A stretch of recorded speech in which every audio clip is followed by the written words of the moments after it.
Hello, I'm Paula Dollarhide. Welcome to another in our series of Advising Brown Bag Colloquia. Today we have a panel presenting what career communities can do for you. Pat Donahue and Dayna DeFiore from Career Center are here, along with Tara Marsh, Internship Coordinator for the Hospitality and Tourism Management Studies major, and Peg Slusser, who is Associate Professor of Health Science. We welcome today the set of panelists and their insights into how we can address student careers after leaving Stockton. So goals for today, learning outcomes, if you will. We are attempting to share with you what career communities are. They have been a model in the Career Center we're now in our second year, but it has been playing out in certain ways that we hope will become more concrete and make more sense to you, and the synergies of them, and the specific communities that we have here at Stockton so that you are familiar with them regardless of the students that you work with or advise. The synergies of a focus on their careers, not their majors. I think we all understand this principle, but it helps to see how that plays out in the world of career exploration. And then examples of successful collaborations between career advisors and faculty in bringing students into these communities and helping them engage actively. So this is a poster which is collectively all of our different career communities. So we have public and social services. That includes government, it includes not-for-profit social services, and again, coming under many different majors, but aiming at not where they are, what major they are in, but what career they are interested in. Another category is law and politics, certainly an area that bridges many, many majors at Stockton. Science, technology, engineering, and math. We have arts, entertainment, and communication, education, business and hospitality and tourism, and health sciences and medicine. So these, and we also have one that is working with undecided students, undeclared students. So just to give you an example of how this, the career community idea works, for example, in law and politics, we know that there is I believe there's a concentration in the political science area for pre-law. However, our career advisor in this area, Patrick Burns, also says that the majority of our pre-law students come from the arts and humanities, the School of Arts and Humanities. They are sprinkled throughout the campus, but they are not maybe typically where you would find them, and therefore we have this particular career community has the synergy of embracing the students' interests regardless of what school they are in. Another example would be the area that I work with, health sciences and medicine. Yes, the vast majority of students are working within the health sciences. These are our students who are going on to grad schools for occupational therapy, physical therapy, some of the allied health professions.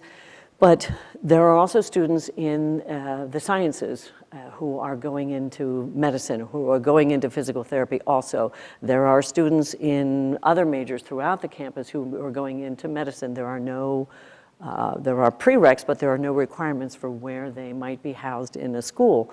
So these are examples of communities that are broadly based.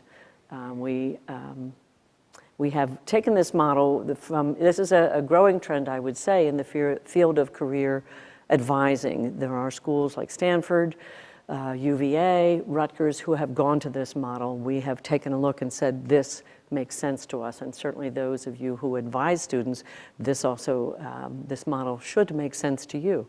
So, how do they find us? How do they join a career community? One of the ways that we capture them is through the Career Center. Every time someone comes in for an appointment or they just zip in, today we had drop-ins this morning, they register on Stockton Works. They now become part of a system, a database where we can talk to them. They also self-identify as to a career community. They can choose any of them, they can choose all of them, some students do, but it is their call which community they would like to place themselves in. And Also through faculty interaction, which is why we have two of our very good partners with us today to talk about how that interaction functions, the different ways that we work with them to make students aware of these career communities. And through clubs and campus events. Again, those clubs represent the interests many times more specifically. They reflect the career communities that the students are working within. So if you are working with a student, again, they're going to encounter the career community model when they come in to see us. But if you go to the careers, www.stockton.edu/careers, you will come to this page and you will see the Stockton Works icon up there on the right, and we'll talk about that in a minute, and you will see the Join a Career Community also. So all students have to do is click on that. It's one click, one link gets them there, and one click will get them to career communities or to Stockton Works. So I hope that many of you are familiar with Stockton Works. That is a very robust system that we have. It is a database that includes employers, jobs, internships, events like the career fairs career and internship fairs we do twice a year. If you can see by the toolbar up there, the blue toolbar, employer directory, job search, career events, and mentors, as well as things, the everyday tools of the Career Center that include resume templates, how to do a cover letter, how to practice for interviewing. So students can find Stockton Works on their own. It is available to them 24/7, but certainly when they interact with us, we place them in here. And I know as the career advisors, we also drive activities that get students to want to sign up for Stockton Works for their own reasons. And when they do click on Join a Community, here's what they get. Major does not equal career, and they can see each of them. If you click on these, there will be a description of them. And also, why join a career community? What's the point? So they can even find this on their own. Taking advantage of specialized services, programs, events, customized to meet your specific career development needs. And my colleague Dayna and I will be talking more about our own roles as career advisors and how this model of the career community has changed how we work with students. So, that said, Dayna and Tara will talk about their experiences.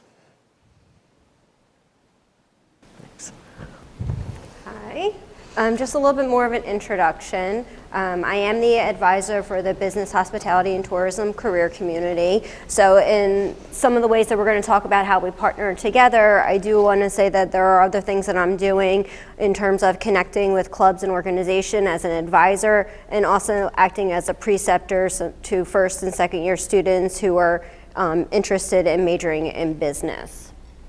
And I've been with the institution for almost 10 years, and I'm really enjoying working more in a specialized role with this population.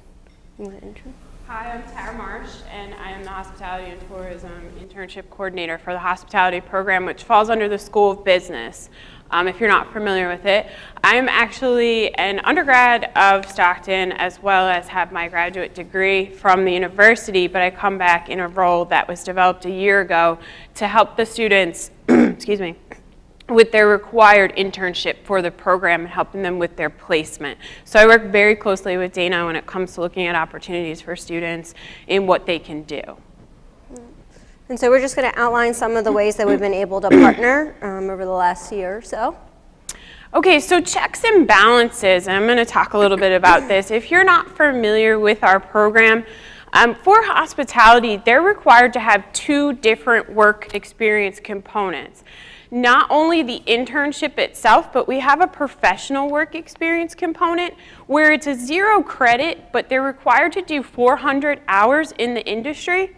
This is something they can bring in if they're just starting, that they might have done when they were in high school, an experience that they talk with their preceptor about to see if it's an acceptable experience. And it also may be something that they do while they're in their first or second year, so freshman, sophomore year, maybe while they're taking classes, or even during the summers and working in the industry. So we want to make sure they're getting that exposure to the industry. So again, they're required to do 400 hours, and then they're required to do a 3 to 5 page reflection paper. But the biggest component that ties us back to the Career Center and to Dayna specifically that we work with and our faculty preceptors do is they require them to get their resume checked over by the Career Center, approved, and uploaded into a Stockton Works account for them. So that ties into our professional work experience, which then ultimately helps them when it gets to their internship for the program. Okay. Yeah.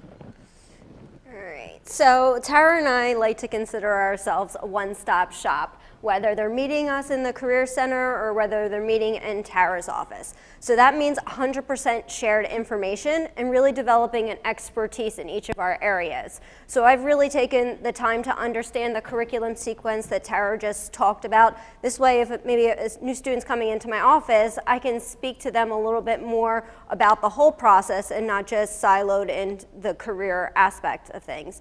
Tara, at the same time, has really taken on understanding all the functions of the Career Center, all the programs that we can offer students, and she is messaging in the same way that I would message to students.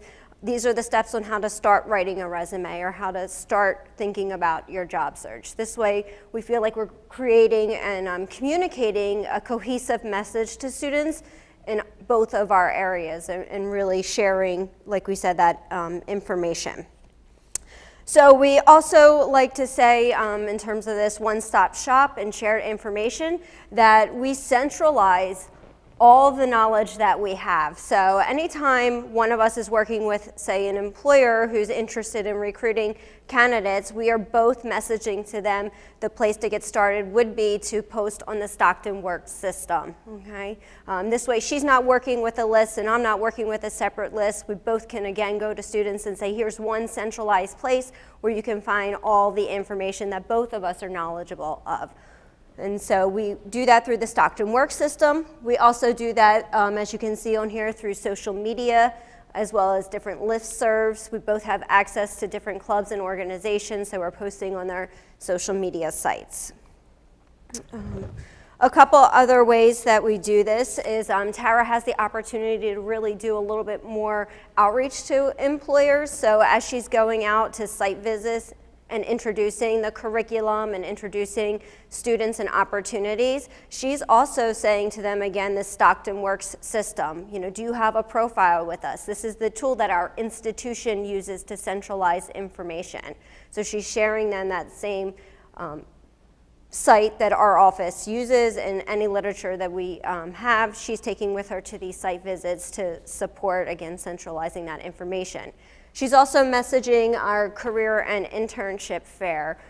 She knows that it's one of the largest events that we have on campus to bring employers here to help them recruit for various roles. So in addition to saying, here's a tool to post the job, here's another tool to engage physically on campus and network with students. So we give her all the information so she can take it with her and advocate for these type of opportunities, and then we can, of course, support her.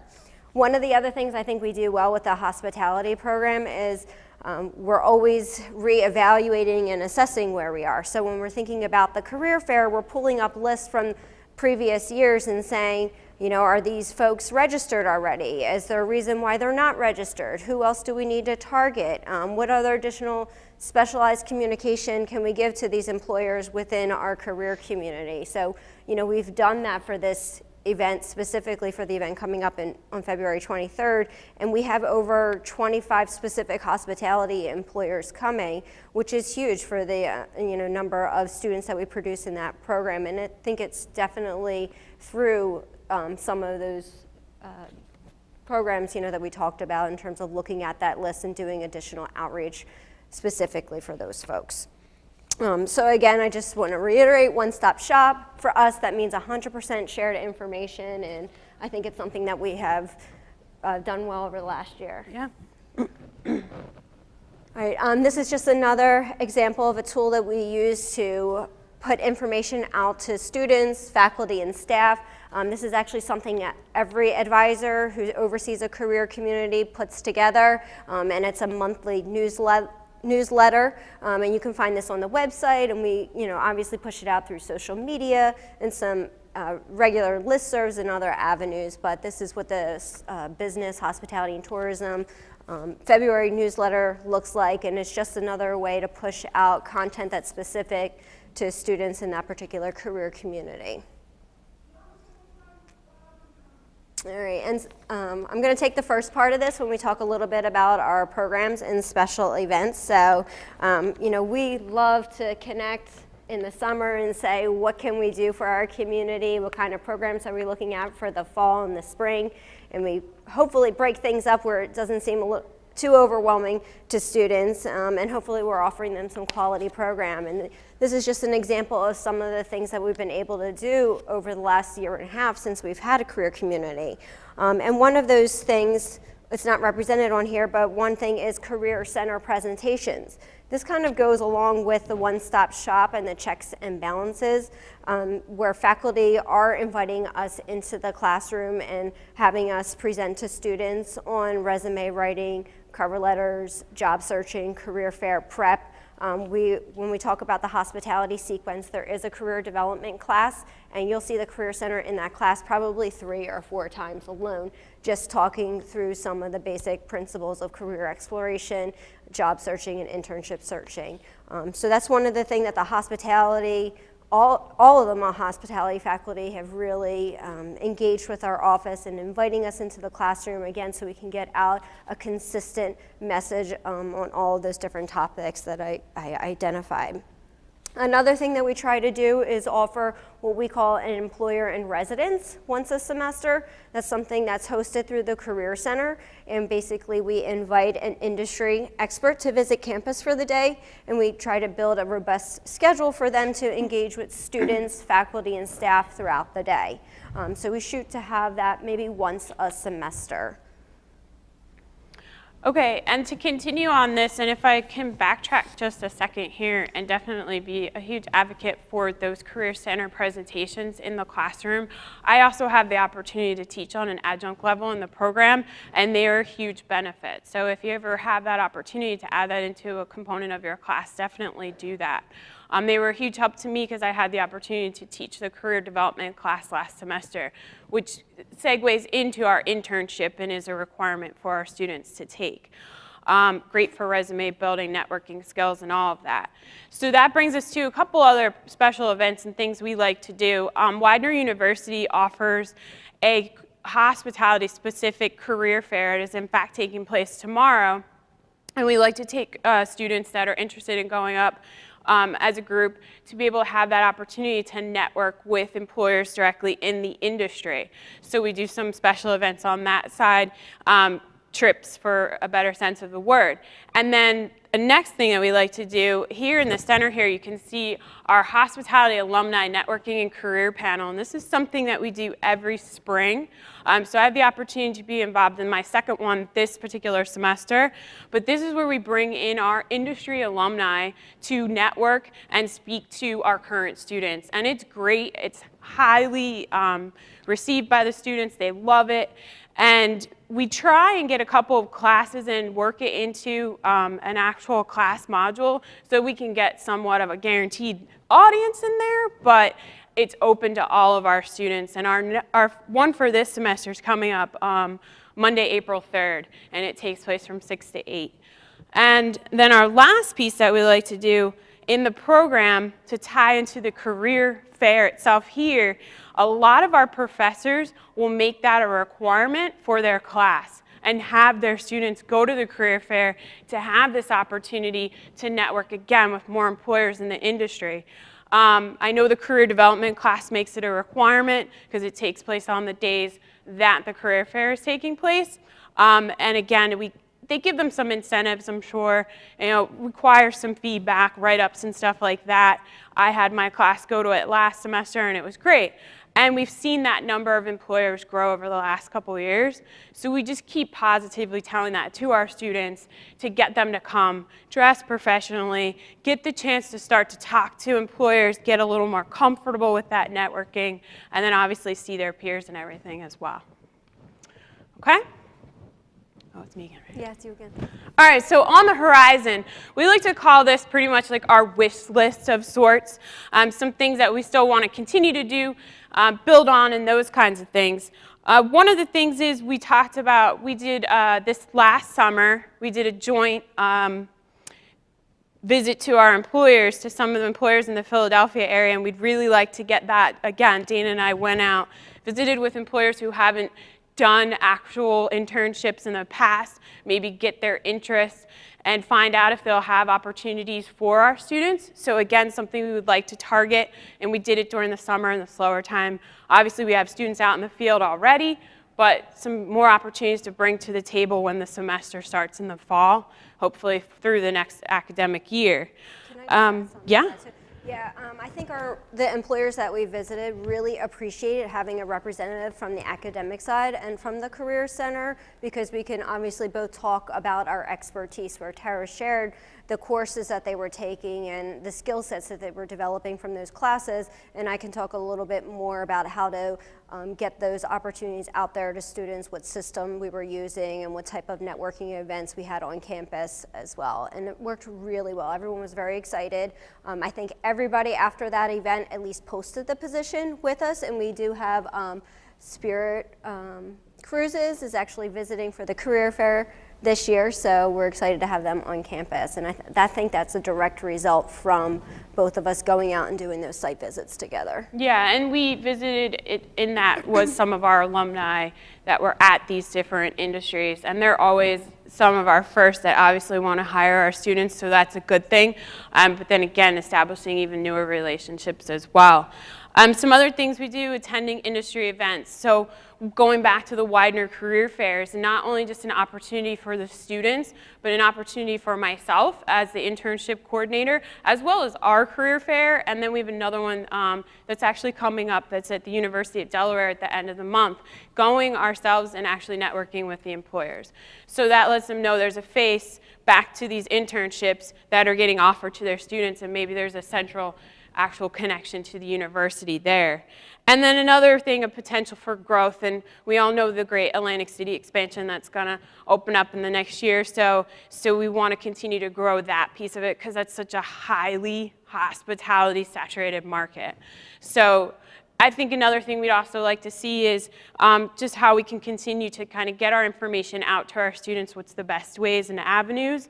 And then they know, overall, our students, especially in hospitality, they know they have Dayna and I as a support to them, so we're always here. Thank you. You guys are up. All right. Do you wanna... Oops. All right. I think Peg's going to lead us off with the first part of this, but I wanted to, I'll reintroduce myself, Pat Donahue, career advisor to the health sciences and medicine community. And Peg and I heard you mentioning that you meet in the summer. Peg and I meet at Dunkin's for coffee. I don't know why we don't meet at the beach, because we both are beach people in the summer. So we ought to think about doing that this summer. But we wanted to cover certain areas. Faculty interaction? Hi, I'm Peg Slusser, and I am the coordinator of the Bachelor of Science in Health Science program. We have a lot of students. We're the biggest undergraduate major on campus now, and we continue to grow. And our students, for the most part, come to us with delusions of grandeur. They are all something. They're healthcare providers. They're usually OTs, PTs, nurses, speech-language pathologists. Those are the main ones, but we have chiropractors and dietitians. We also have mortuary assistants, and they just want to be all these things. So we have a problem with preparing them both through academic advising and the Career Center, because what exactly is a Bachelor of Science in Health Science degree? And with the competition out there for getting into these graduate programs, what can we do with our students to prepare them for the possibility that they may not be successful, or they may change their mind, that there are more careers in healthcare than just being a PT, an OT, a nurse, a doctor. So we started that conversation. We had something like this diagram that shows you just a tremendous amount. There are so many areas of healthcare, everything from business to bedside. And now we have healthcare navigators because people can't even navigate the healthcare system. Healthcare providers can't navigate the healthcare system. We actually need somebody who understands insurance and providers and who accepts what, and so healthcare navigation is a whole new career. We also have students, when we talk about crossing these career communities, who are interested in healthcare, but they want to be a nurse on a cruise ship. And so that our students can really, healthcare is everywhere, and they have so much more of a global perspective. So we try to give them, from an advising standpoint and a career center standpoint, you really should have plan B. And what are your capabilities and what are your chances? And so some reality. And the Career Center, the Career Center and academic advising hand in hand with faculty, because the faculty in our program are very diverse, and the faculty who advise our students are from all of the programs in health sciences. So they too are very diverse, but our students come to us asking questions about programs we don't know anything about. So we all need a lot of help. So we started a lot of these conversations. We have two main areas of need, and we have two courses in our curriculum that prepare the students for their careers, basically. They used to both be called Introduction to Health Science 1 and 2. Now we've changed them a little.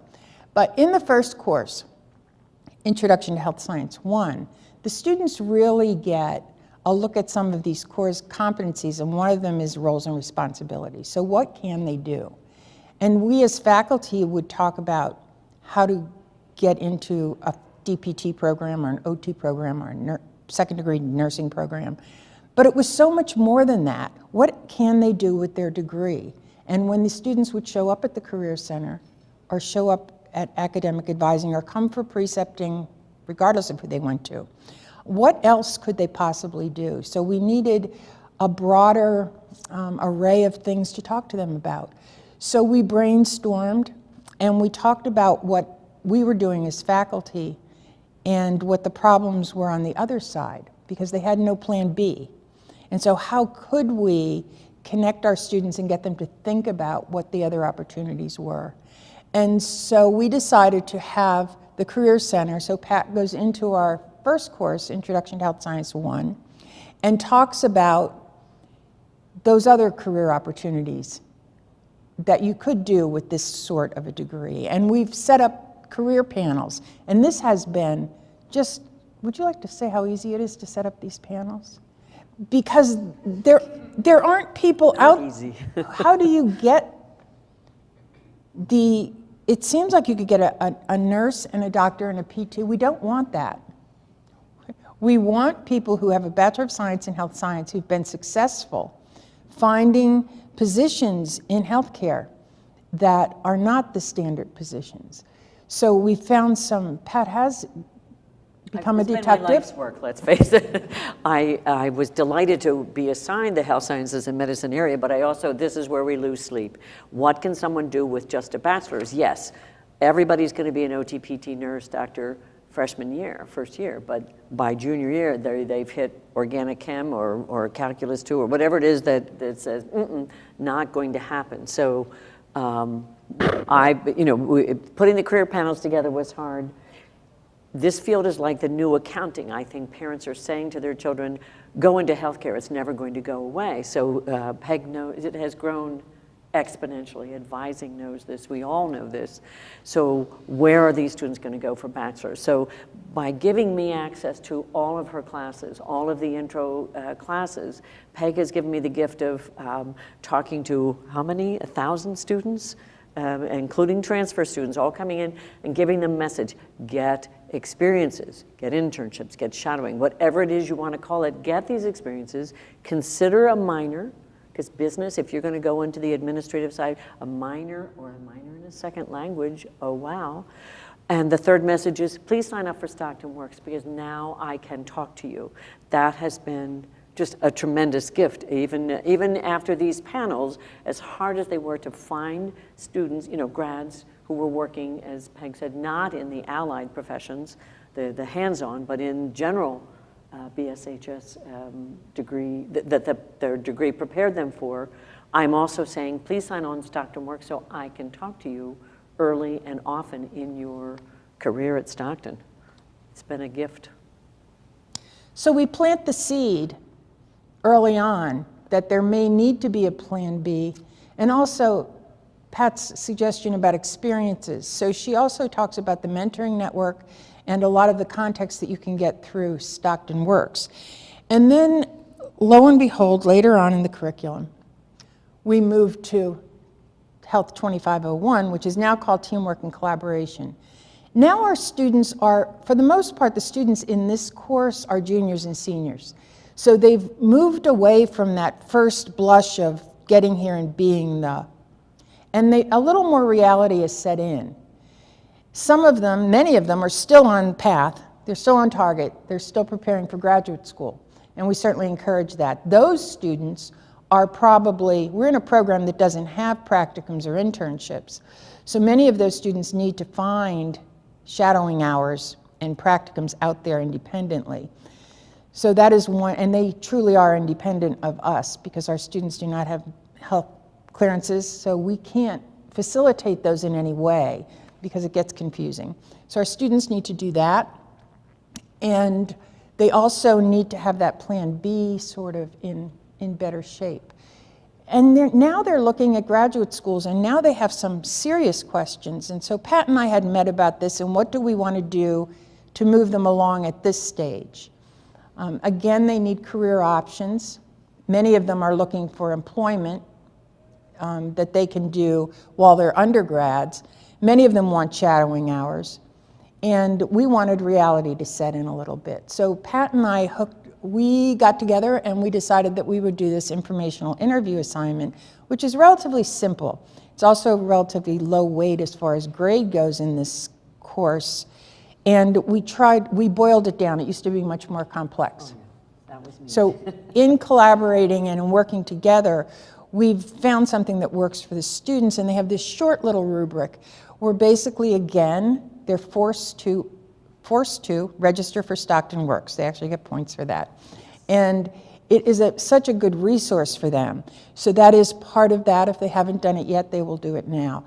Pat comes in, and she basically teaches them how to do that elevator speech, which they will need to get their shadowing hours or their foot in the door for this interview. And if you want to talk just a little bit about that. Sure. The informational interview is a basic tool in our toolbox, and specifically for what intrigued me with the health sciences, that you've got this. I had to write this down: core competencies for interprofessional collaborative practice. There's a set of letters, but there are outcomes that embedded into all of the health science programs where students going into healthcare need to have certain competencies. One of them, I think, that came out of this was communication, and obviously also teamwork, working in a team. So an informational interview requires them to go and talk to someone in their field, not someone thinking of going into the field, not someone who is an aide whose job does not require a degree, someone working in the profession that they intend to go to. This is not about how much money are you going to make, what is the demand for the job. They already know this. They've done their homework in 1101, the intro class. This is about qualitatively and we, again, through trial and error, I like to make it complicated, I guess, and Peg is the experienced faculty person.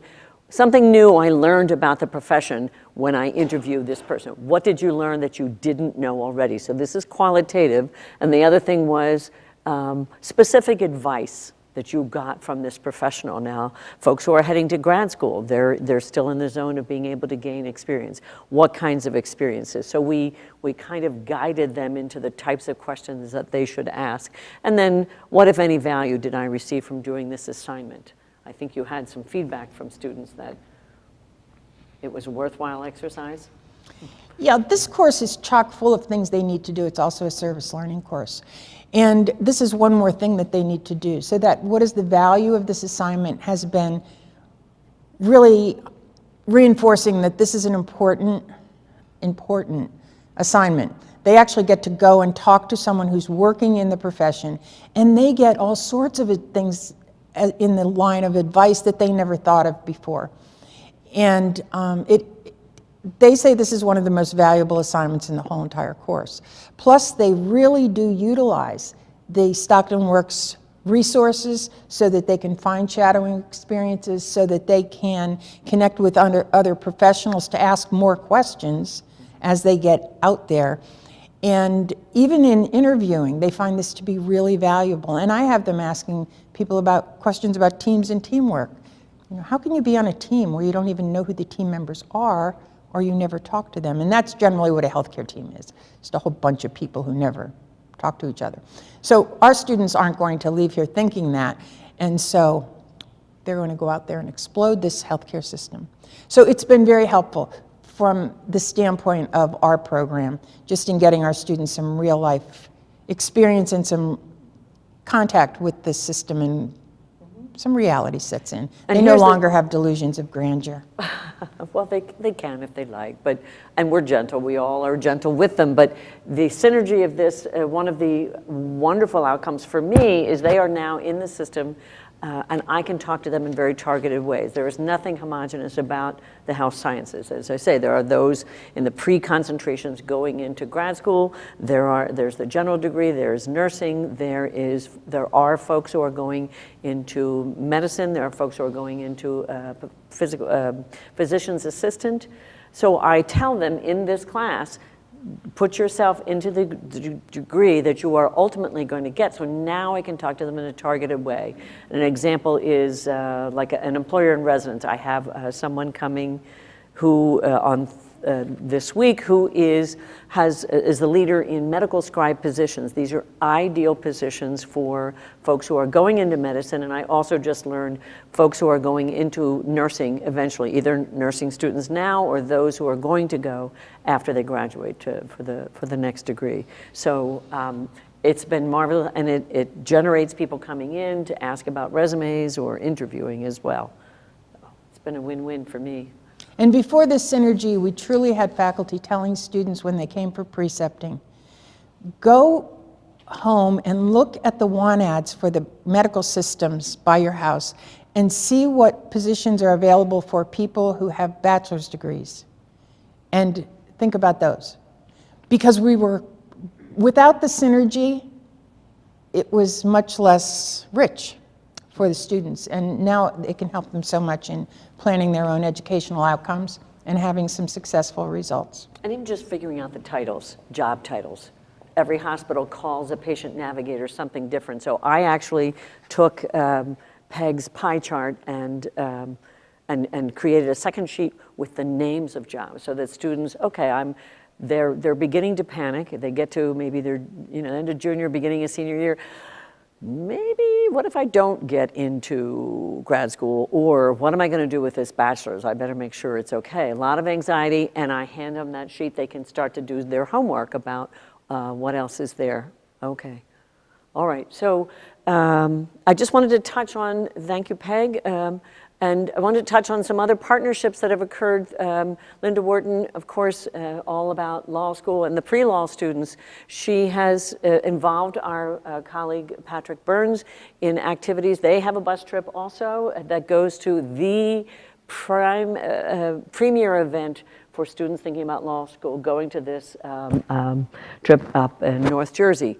And this is Rick Mulvihill, who has been really our best friend from the very beginning. Partners, shares events that he does, we share events with him.